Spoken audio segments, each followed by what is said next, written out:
Welcome back to theCUBE here at the New York Stock Exchange. I'm Gemma Allen and this is our Crypto Trailblazers series.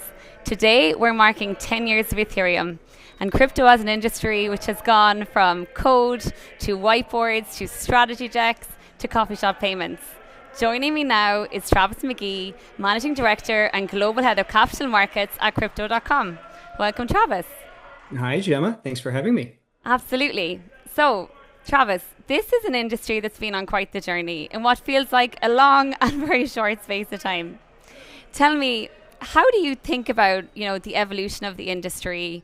Where do you think we're at from, a regulatory growth, technology, innovation perspective? Yeah, so I think there's a lot of excitement. I think it goes without saying, certainly over the last 12 months, it's been a very exciting space. But even if you look back, I mean, you talk about 10 years of the history, the 10-year anniversary of Ethereum, right? So it's 10 years, not that long of a time. Certainly, if you look over history, 10-year periods and the evolution of technology during that time, what we've seen in crypto versus what we've seen with technological innovation in the past has just been absolutely incredible on a global scale. And that, for me and the rest of us at Crypto.com, that's really what excites us is the opportunity and how the game continues to change. You look back 6 years ago or so, and very much the focus was on cryptocurrency or more of the currency aspect. So looking at individual tokens, well, what's Bitcoin doing? What's Ethereum doing? So on and so forth. And where we've gone now is I feel like we've moved beyond that, where we're starting to understand that behind these is serious technology. And it's technology that's changing the way we live our lives and the way we do things. It's changing 200-year-old technological financial rails. It's just making our life easier in a number of aspects. And for us, that excites us because that provides us with an opportunity every single day to come in and look at areas that we can disrupt, areas that we can improve. What more can we do to help accelerate not only the growth of cryptocurrency and blockchain, but really help society move forward in a way where we're able to just live more efficiently in an optimized fashion. So we can help small businesses, large businesses. We can help the economy, right? We can see growth that's holistic and start moving society on the rails that are built on top of blockchain and provides us with that technological advantage moving forward. So you guys play a pretty pivotal role. You mentioned a number of competitors there in one very broad but very fast-growing industry. Do you think that we're at a point now where we're starting to see the beginning of a cycle of real integration and interoperability in the space? How do you think about that from a technical perspective, and what sorts of areas or frontiers are you guys really leaning in on? Yeah, well, we're leaning in on a number of frontiers, but when you talk about like that interoperability and the integration, and really over the last 12 months, you've seen with a let's call it a comfort, right? So an increase in comfort level, we're starting to see legislation come out from a variety of jurisdictions that provide those much needed guardrails and some of the regulatory and compliance clarity that we need to operate, which is just that's just how a industry matures, right? You saw the same thing with the equity market. You've seen it with derivative markets. Now you're seeing it in the crypto markets. It's just a natural evolution. You just have to mature as an industry. And as we do that, you're seeing more players in adjacent industries start to tap into blockchain, start to tap into cryptocurrency for those integrations. Everything from, card processors that can then enable cryptocurrency to be used for everyday purchases. You're seeing it on the banking side with various banking relationships. You're seeing it for collateral, for margin products and loans. So it's being used in a multitude of areas, which brings in all these different organizations, businesses, and industries that then afford you the ability to integrate and cast a much wider net.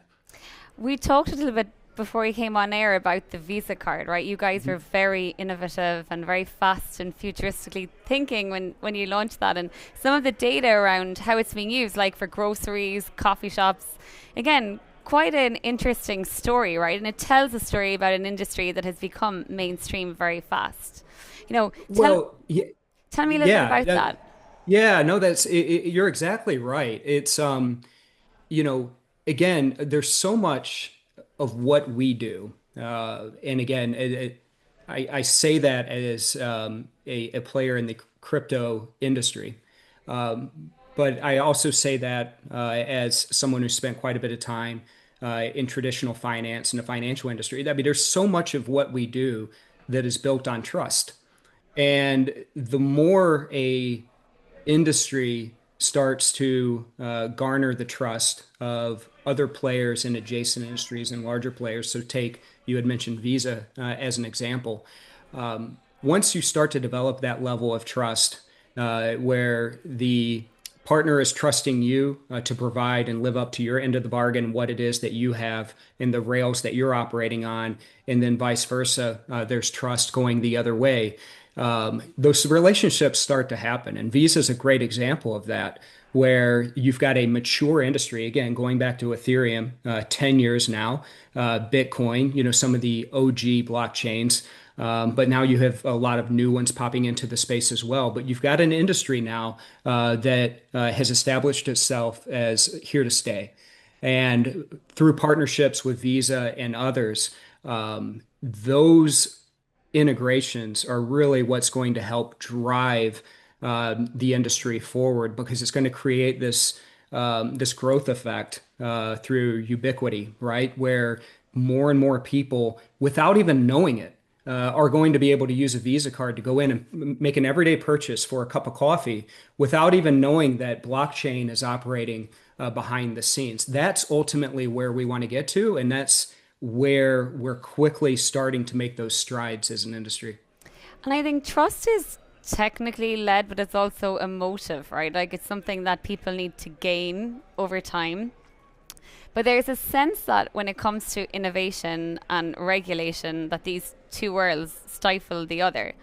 How do you think about that? Like, what have you guys seen in the, journey you've been on around how you can remain innovative and ahead of a curve, but also meet the regulatory needs of an industry that's becoming mainstream very quickly?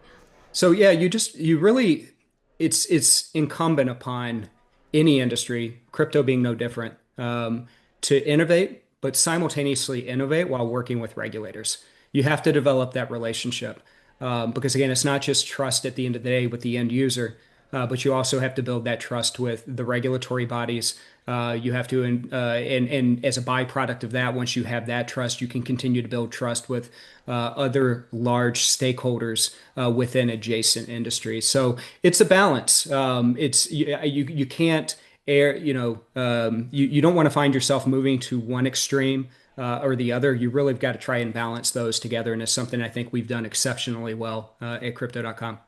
So speaking of adjacent players and adjacent industries, I don't think I can go a minute here at the NYSE without talking about AI.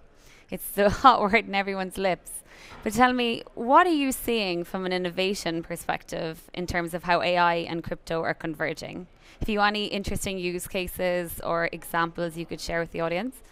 Sure. Well, I think one example, a lot of, again, let's go back to cryptocurrency and focus more on the currency side, which is the tokens and the trading of those tokens. When you think about AI, AI has been, there's a number of use cases, and we've seen just some really fantastic data coming out of the use of AI with trading platforms. And that's everything from helping to automate customer service, helping to automate customer onboarding, helping to surface trading ideas to end users as far as what's going on in the market. Why is Ethereum up today? What are some of the things that maybe I'm not seeing that I don't have to go and do all this research online and dig through periodical? We can surface that to our clients in a matter of seconds. And you're seeing that again across a multitude of industries, not just in cryptocurrency, but you're seeing it in traditional finance as well. So I think that's one very interesting use case. So you're talking about AI helping create efficiencies inside of businesses. And not only efficiencies, and I think AI certainly gets a bad rap from like a headcount related efficiency where you just need less people. Um, I'm talking less that, I mean, more efficiencies around the less time our consumers and our end clients, have to spend really digging through data to try and make informed decisions. And the more concise we can be in serving up data, uh, I think the better. We're providing, again, we're all limited in our time at the end of the day. And any way we can help our clients save time, I think is just a great service and a value add to any end user. I mean, absolutely, right? Like mass utility is a big opportunity and advantage of AI, and crypto has been built on this idea of democratizing access to finance. So it Sure. seems to me as though those two synergies have to but come in some sort of positive shape. But tell me, Crypto.com, you've also had some very interesting partnership strategy, product strategy. We've seen now other payments providers and platforms eyeing crypto guardrails. What's ahead from your perspective, on the product roadmap? How are you thinking about and planning for this next wave? Yeah, so I think the wave comes in a variety of waves. I don't think it's just one wave. And I think if I were to thread a needle through some of the waves happening right now, again, and we talked a little bit about this at the onset. What, one trend, I mean, one massive convergence we have going on right now is again this convergence of traditional finance and cryptocurrency, and it's really changing the landscape and the way we've done things on a number of fronts. But I think one area in particular that we're focused on is again, with 152 million clients globally, all using our application, certainly to trade cryptocurrency. Those same 152 million people have other opportunities that they want to take advantage of as well, or at least you would like to assume so. So for us, it's being able to, while we have them in the app, we want to ensure that we provide our customers with access to any opportunity that presents itself at any time. That opportunity one day could be, Ethereum, could be Bitcoin, but at the same time, it could be a US stock or an equity, right? Could be Apple. It could be Nvidia. It could also be through derivatives and being able to hedge a portfolio using Ethereum futures. Um, Obviously all the rage right now, and a lot of the conversation has been over the past 12 months around prediction markets. And that's something that we have and are playing a major role in with our CFTC regulated exchange. So enabling our end users to be able to access an event contract on a political outcome. We just had the most recent New York mayoral race where we had markets live for that, or it could be an upcoming sports event. So we're trying to provide a single app experience for our customers and using our capabilities both with blockchain and traditional finance, providing them with an infinite number of opportunities to access financial markets.